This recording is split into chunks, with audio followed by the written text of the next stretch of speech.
Hello and welcome to the PINCast, the podcast presented by myself, Richard Bowser, editor and founder of Property Investor News, the monthly magazine which we launched 20 years ago back in 2002.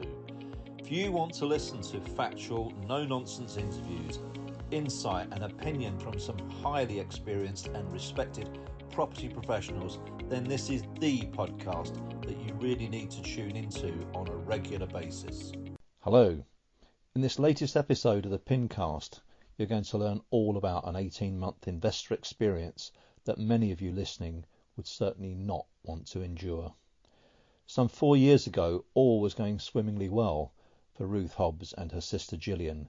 They had an award-winning project in the Midlands which was set to realise significant rental income, but then unfortunately COVID came along.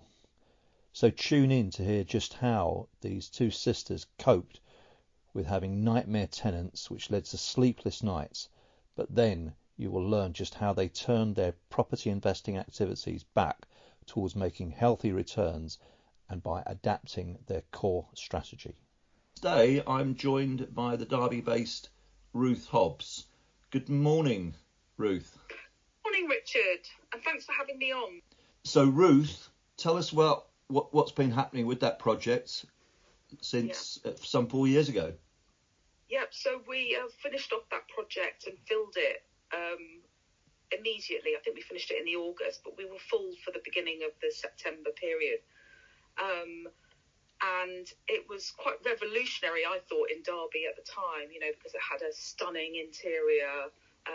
We had taken an old building, we had converted it, and it stems back to kind of what our ethos is as a business, taking old redundant buildings and making them useful, bringing people back into the city centre of Derby.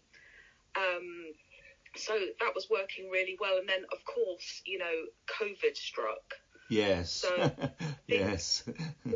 really bad timing for us because, obviously we've refinanced out, we've put a lot of money into this project, and then suddenly we're faced with COVID, and as everyone knows, the students all stopped paying at that point. It went from being fantastic to being a bit of a nightmare. Yes. Yes. How long did that? Because obviously we're talking about. We featured the project in the magazine in the October of 2019, so literally 4 years ago, and then you won the awards literally within about 6 to 8 weeks, and then within 3 months after that, or 4 months after that, in the March of 2020, we obviously had the pandemic, and that's obviously when, as you've just said, this nightmare period started. Yeah, I must say, I work with my sister. She's the complete opposite to me. I'm the risk taker. She's very calm and collective. And I panic. I felt panic through me because obviously when you've got a large building like that and these kids have stopped paying, I just thought, what have I done? I've got this amazing award. I've done all of this. I'm meant to be a seasoned property investor. And I'm sitting here, literally sobbing, so I'm thinking, oh my goodness, I'm going to have to sell my house and, everything. So I just hadn't factored that into my kind of SWOT analysis, my threats. That just didn't appear. That wasn't an outcome for me. So it was Ruth, massive. Yeah, sorry to interrupt, but I don't think many people expected a repeat of the 1918 flu pandemic to suddenly appear on our doorsteps from China, some 3.5 years or so ago. So I don't think many property investor developers were doing their due diligence that they suddenly expected that we would have to go. We didn't know at that point what was going to happen. We just had no idea, that it was all going to turn out fine. We just didn't have that confidence. So it was, we'd started another project at the same time. We had done a development on a 8-bed HMO. And so we literally just finished doing up the property at the time. and then it's one of those mortgage products that they allow you to upgrade the property, and then you can take your money back out. Yes. So upgraded up the property with our own money, and then went to do the final refinance, and they said, no, sorry, we're not going to honour what we said we were going to do. So it was just a hit. I just thought it was like a hit after hit, basically, and you're in this horrible situation where, you just think, oh my God, how am I going to get out of this? And this was another student project in Derby, was it, Ruth? It was, yeah. So you'd got, I think it was 18 rooms in the project, a former office conversion that we featured in the magazine. Yep. And then you'd taken on another project with 8 rooms, did you say? A conversion of a Victorian property, I seem to remember, was it? Yes. So all of a sudden you've got a situation where in some 3.5 years ago, in the early to mid part of 2020, you've got 2 projects, 24 rooms, or 26 rooms, and tenants that are not paying their rent, and a lender that doesn't want to honour the commitment. Correct. Yeah. So how long really key learnings. I mean, lenders say that this is what they're going to do when you get your agreement in principle, and then you go ahead, and they can pull that at any time. I hadn't really realised that was a possibility.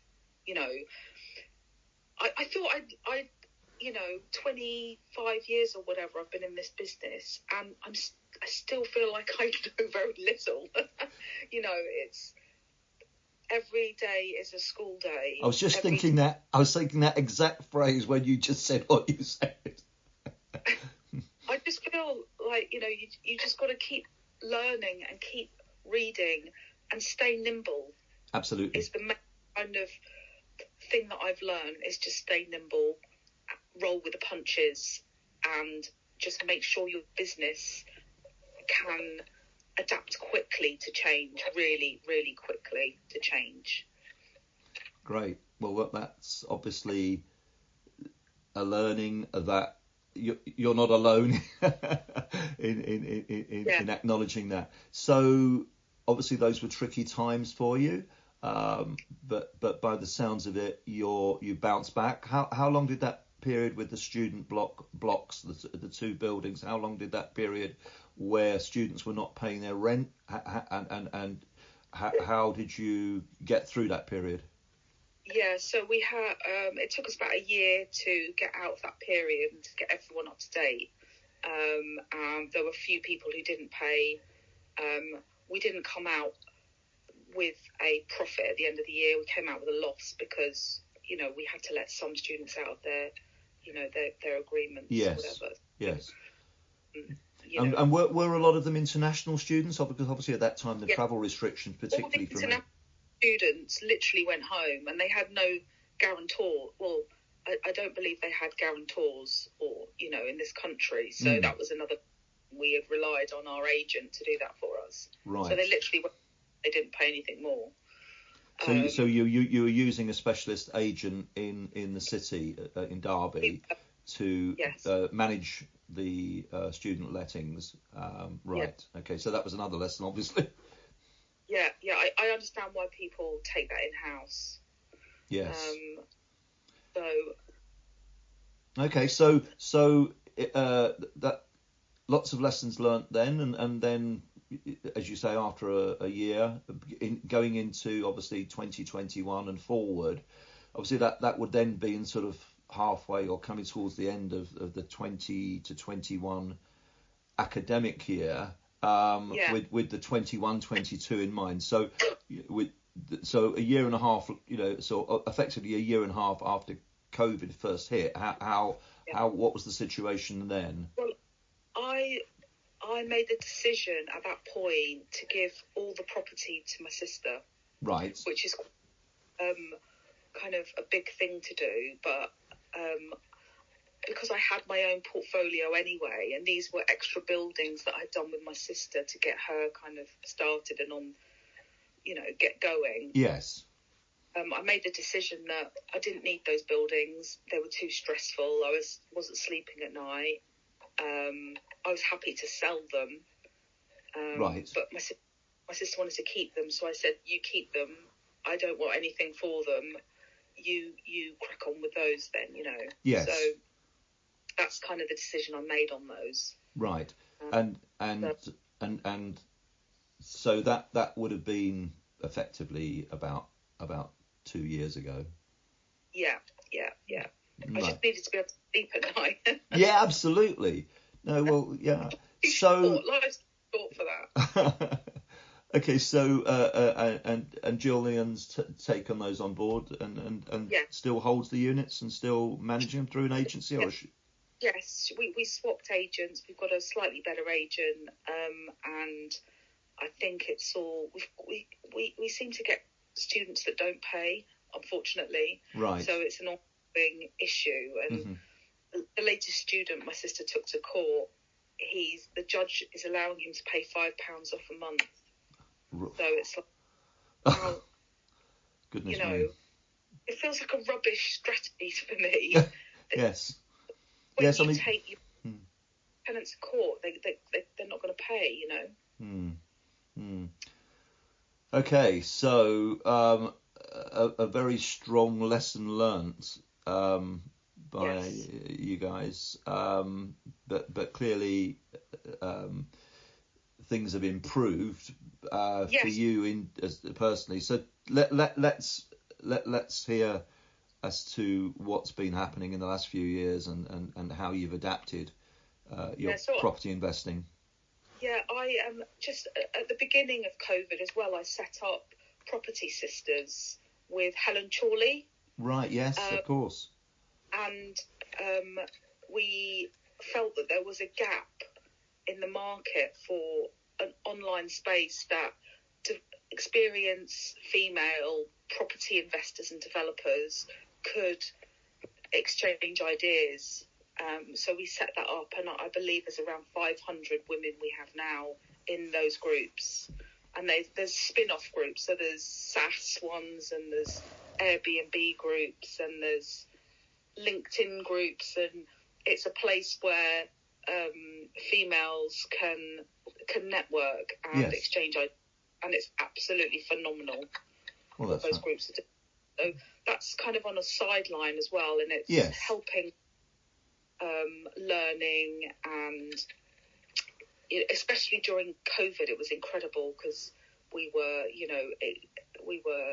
exchanging issues, you know, and it was really helping us at the time, and it is continuing to grow and continuing to provide valuable information for people who have experience within property. So since then, I've obviously given those properties to my sister, and I've sold my portfolio in London just to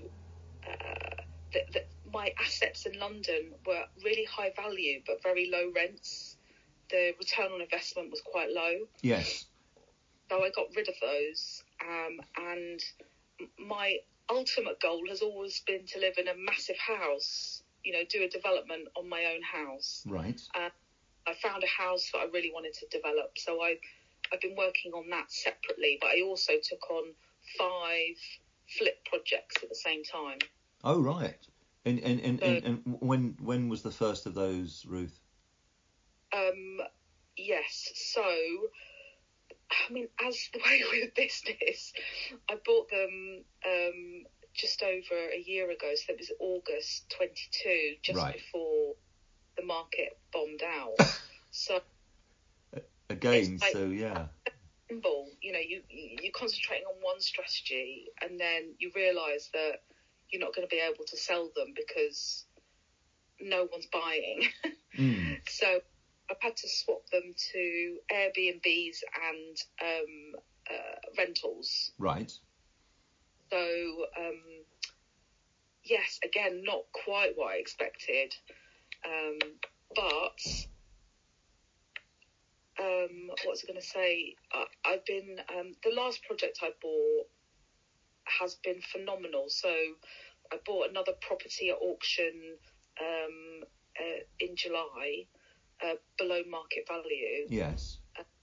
And it's at 250, I'm all in for 290, and it's been revalued and under offer at 360. So what I like is very low risk projects, nice family houses, things that I can do a light refurb on, but I can also Airbnb them if they're not going to sell. So I'm looking at kind of multiple strategies that I can put together so that I'd never have a house empty. I always, when I did a flip before, it would stay empty for like 4 to 6 months. I don't know what I was thinking, sell.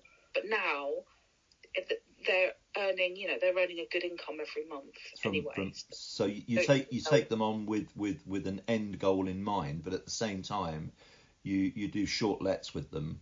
Whilst at the moment, they're already up for on Airbnb and Booking.com, and I've got bookings, so I'm pretty busy with those. Right. And do you stylize them with a particular grouping in mind as short let occupants, or do you just see what comes along? There tend to be business customers during the week, and then holiday at the weekend. I mean, we're in I didn't think Airbnb would work in Derby, but it's actually quite phenomenal because, Derby has the largest disposable income outside of London, which is surprising, but it's got a heavy manufacturing base. Indeed, so, yes. It's massive. And along with that comes lots and lots of business customers who have wealth.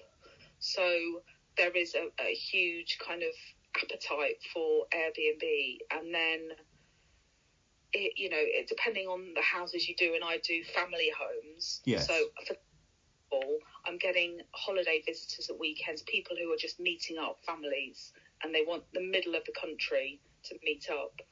So I'm getting those kind of people coming away for birthday parties and that kind of thing. Right. So. And what's the typical stay? Is it a few nights, or do you get people staying longer?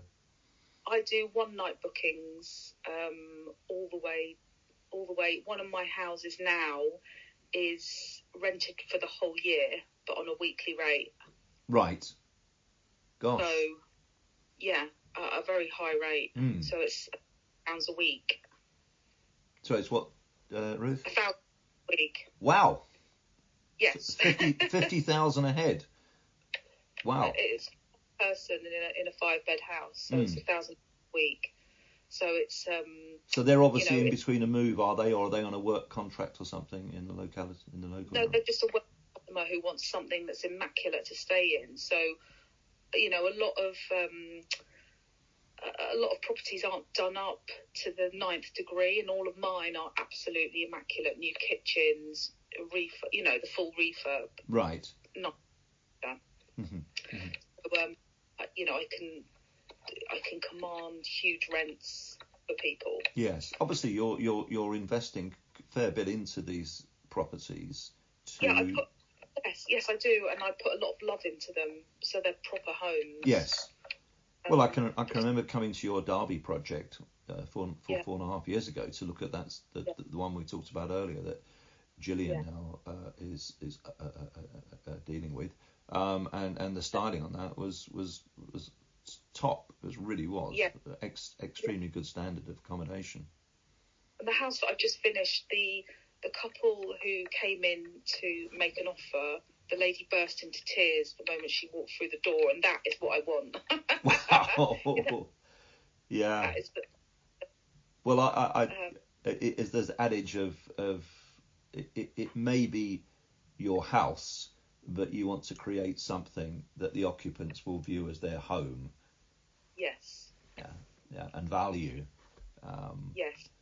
And I think now I'm a bit older, Richard. Sorry, what was that? And now I'm a bit older. I'm 51 years of age. I really want to do stuff that I love to do. Yes. No, I was listening to someone the other day, very briefly commenting or reflecting on businesses where, your prime driver, is it passion for the product, or is it just a means to an end to create profit? But if you can do both, exactly. The thing is, I'm not going to take on anything that I'm not fully invested in, because I have to visit site practically every day, and I don't want to go on a site that I'm not fully invested in or loving. And kind of the Middle Ages, you just think, well, there might be more profit in that deal, but I'm actually going to do this one because this I think I can do something amazing with and be really proud of at the end and make money. Yes. So when you're doing these, as you said, you've taken on 5 of these projects in the last sort of year, 15 months or so. Yeah. And when you're buying them, as you buy them, acquire them, it is, and then obviously you're refurbing them to a certain standard. Is that with a view to sell for the end user, or is it a combination of with a view to sell to the end user, but at the same time acknowledging that you're going to retain them for 3, 4, 5, 6 months or longer for the short-term lets market? Yeah, I think because of the way of the interest market at the moment, because it's so high. Yes. It is really difficult for me to say. I'm always going to put them on the market to flip them, but they may not sell because interest rates are high. So that means I'm going to have to potentially get an Airbnb product, refinance. So as long as I can refinance out most of the investor funds, that's fine. I get a house. The Airbnb rates are really high at the moment, so you've got to factor that in as well. Yes. And I don't want to be left with a load of single lets on a very high rate, With relatively low yield, yeah. Mm-hmm. Yeah. And you work with a small group of investors, I think, is that right? That's right, yeah. I have 2 or 3 investors that I use, multiple projects. So that's what I've been doing so far, yeah. And that's done on, I assume, on a straightforward interest rate based loan basis, is it? Yeah, it's a flat fee, because I find that profit shares are very difficult to work out actually what the profit is. Yeah. On the deals. Yeah. And I feel fairer just to do a flat rate, because then everyone knows where they are. Yes. A lot of people that I talk to that were or did previously consider or did sort of joint venture type approaches with a mix of a contractual agreement of come away from that and just do interest rate based loans for a specific period or contracts of that nature. Yeah. So okay. So so basically you've gone from what was it's been an absolute roller coaster by the sounds of it, Ruth. Yeah.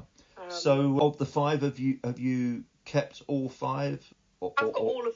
You have? Yeah. Right, okay. I'm looking at another one now, because for me, there's never been a better buying opportunity than there is right at the moment. That's what I was going to ask you about now, so you've just come onto it, the current marketplace. Yes. As you've said, on a negative, the period from early last autumn, which resulted in all of a sudden the interest rate environment changing completely, has now turned the market upside down, hasn't it? We've gone from a very strong buyer's market in the first in some 2 years ago to now, a very strong seller's market where vendors had the upper hand, and I mean sealed bids and all sorts of stuff was going on, wasn't it, a couple of years ago? Lots of people finding it incredibly difficult to buy a property. But now we're in a very different marketplace. Now, this is the golden time. This is now the time to be buying, because I don't think it's ever going to be like this again in my lifetime. This is such an amazing period, and I'm just going to try and buy as much as I possibly can do. I mean, that's my own experience. That's my own thought. Yes, and obviously you're talking about the marketplace in the East Midlands area. Are you still sticking to the East Midlands, or are you considering going back into the London market? I only buy in Derby. Right. I only these that within like 15, 20 minutes away. Right. Okay. So you've gone to that long term, many which is what many experienced people do. They got their patch and they work that patch. Yes, because I know the agents, and the agents know that I'm good for my money. So there's no point venturing further into unknown areas I don't know. But now, I know all the roads, I know all the values, I know where I am, so I can quickly analyse the deal and move on if it doesn't work. And I can have, because I've bought from most of the agents now, we can have sensible conversations about, property values. Yes. And obviously the margin that you need to put an offer in, which you feel is appropriate to its current value, and gives you that margin, which make the numbers work for you. Yes, absolutely. Yeah. So from what you've already said, you're looking for family houses that you can then refurbish with a view to medium-term sale, but in between something that you can convert to a very high standard, and which will attract premium income in the short lets market. Correct. Yeah.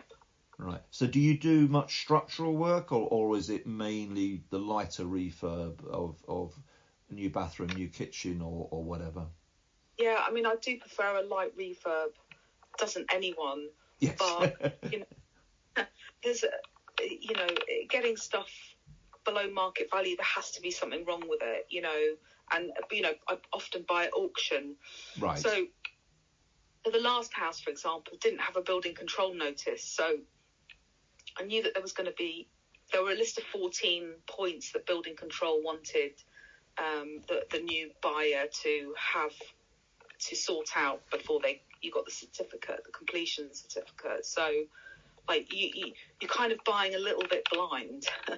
Yes. Because you don't know behind the plaster work. So we had to knock back the plaster work in some areas to see what kind of lintels they put in, and have a look at the floor makeup to see, how the floor was made up, that kind of thing. Mm-hmm. But apart from those elements, so I like light refurbs with maybe just a little bit of structural elements to it, Mm-hmm. Mm-hmm. So, yeah. But, a little bit of structural work doesn't faze me that much. Well, you've had lots of experience, by the sounds of it, over many years, both in the London market and in the East Midlands market, particularly in Derby, obviously. Yeah, this comes back to having a good team. So if my structural engineer says, yes, that's fine, I tick that box off, Mm-hmm. Right. So, and what do you look for in these days when you're looking for a project to create a successful flip? What do you look for? I'm looking at location and desirability. And I'm looking for that feeling as well. Yes. So got to have that feeling now. As I say, I'm 51. That I want to do that project. I want to buy that house because I know that a female buyer of 35, with 2 children, will want to buy that house when I finish with it, because I'm aiming it at her. Yes. And I'm aiming it exactly for her because I know what she wants. Mm-hmm. So know your customer. It's all about knowing exactly who your customer is, and what they want. Yeah. Where they want to be. Okay. So, what? There's just a few things to consider for people in this current marketplace, where not just in your patch, but anywhere in the UK looking to do deals in what is clearly a buyer's market, not just in Derby, but in many other parts of the country now. What do people need to be considering, Ruth? Exit strategies. They need to work backwards, basically, from the end game. So, I mean, if you are doing flips in this marketplace, what happens if you can't sell? What is your second exit, and what is your third exit, and what is potentially your fourth exit from that? So in all my deals, I'm always saying to my investor, okay, so if I can't sell this and for some reason I can't refinance it because the banks haven't got any products out, and that's happened in the past year, my investor needs to understand that it may take another 6 months. They just need to be fully informed about what could go wrong, what are the potential pitfalls, but that I've always got their back, and that, we will, if I can't, I'm going to guarantee it for a year, but then it might run over for another 6 months, depending on what the refinancing options are, because that has to be the same for every property developer in the country right now. Absolutely. People not paying. You've got to keep your investors updated and informed at all times. Yeah, absolutely. Yeah, there's too much of the painting the very glossy picture at the beginning, and then unfortunately, as you've outlined in particular with the student projects, the student market, COVID, stuff happens, and it's financing as well, because now the stress test levels are so high. When you refinance it, you're not getting as much back out as we used to. Indeed. So, even getting 75% out of your property value is difficult. No, this is something I've been emphasising to people, particularly in recent months, that you need to be wary of. Obviously, from a few years ago, people took on deals at the peak of the market with products, and if it was a 2-year fixed rate deal from a couple of years ago, they're coming off into a very different environment, coming off a 2% deal into a 5.5%, 6%, and I saw one case over the weekend, a 7% arrangement fee. Whoa! So, I know, it's ridiculous, isn't it? Yeah. Okay, so what you've outlined what people should be considering with deals. I mean, and to some extent, my final question was, what should they be wary of? And to some extent, you've answered that. Would you say, or is there anything else you need to add? I mean, there's probably loads of other things I can think of right now.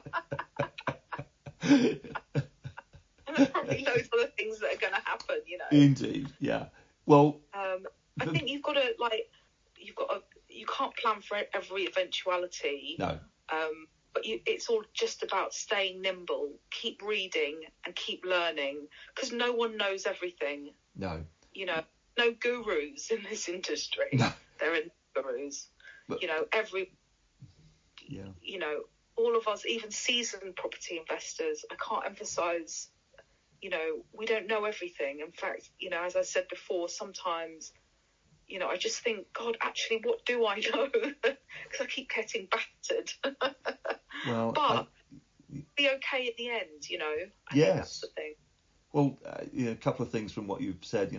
Every day is a school day, and we just don't know what's around the corner, both in terms of the economy and its impact on the housing market cycle and interest rates, and also strategies which are knocked sideways through circumstances. I mean, serviced accommodation as a strategy in the first year of COVID in 2020, anyone doing holiday lets would have also been really hit quite hard, because so there's no travel. But of course that market rebounded very strongly last year, and is still, as I understand it,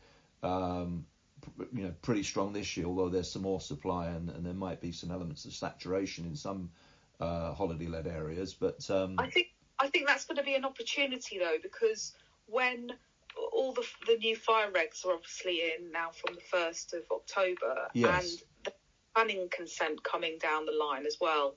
So for me, it will follow an HMO model. So everyone's going to start having to get planning consent and doing upgrades to their property. And naturally, some people will just fall out of the market again. Indeed. Well, no, as you say, with the HMO market, that's certainly what's happened in recent years, where people who had been doing shared accommodation projects for many years with a very tired formula and also a tired mentality, but making money, all of a sudden hadn't invested into their properties, etc., got to a certain stage of life and decided that to exit, and that creates opportunity. And as you say, yeah. Great. Okay. Well, Ruth, we're pretty much out of time, but my final question to you is what's next and why? What's next? Is I'm just going to carry on my same path at the moment, which is buying up property while the market is favourable, while it's a buyer's market. So, just investing as much as I possibly can do, because I think that in 2 years' time, again, we're going to see a very different marketplace because, lack of property, I mean, it's all going to go completely nuts again, but Absolutely. Even worse. Yes. No, I've been doing the more stock I've got, the better. Yes. No, I think the prospects in the medium term are very, very strong, because we just go back to the fact that we are not building enough residential properties in this country to meet ever burgeoning demand. We added another 500,000 people to the UK population last year net, and there's going to be a strong number increase this year and probably into next year as well. So we've got increasing population, and many of those new people coming into the UK are renting in their first few years. And that's just only adding to the demand, which is already creaking at the seams, isn't it? Yeah, so the moment the interest rates come down, expect a frenzy. Yes. Ruth, how do people get in touch with you? And tell us about the Property Sisters. Is there a URL that people can go to? No, it's very much, we've got a YouTube website, Property Sisters UK. We have, in order to, if you wanted to get hold of me, go to send me an email. So that's ruth@urbansister.co.uk. Ruth Hobbs, thank you very much for your time today.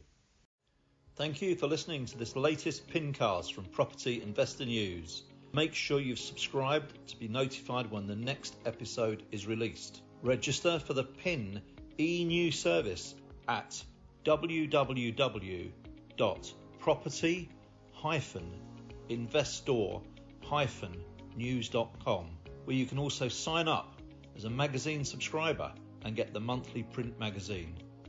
By subscribing to the magazine, you can get access to 17,000 articles which we've published in the last 20 years, alongside some 300 webinars and video interviews.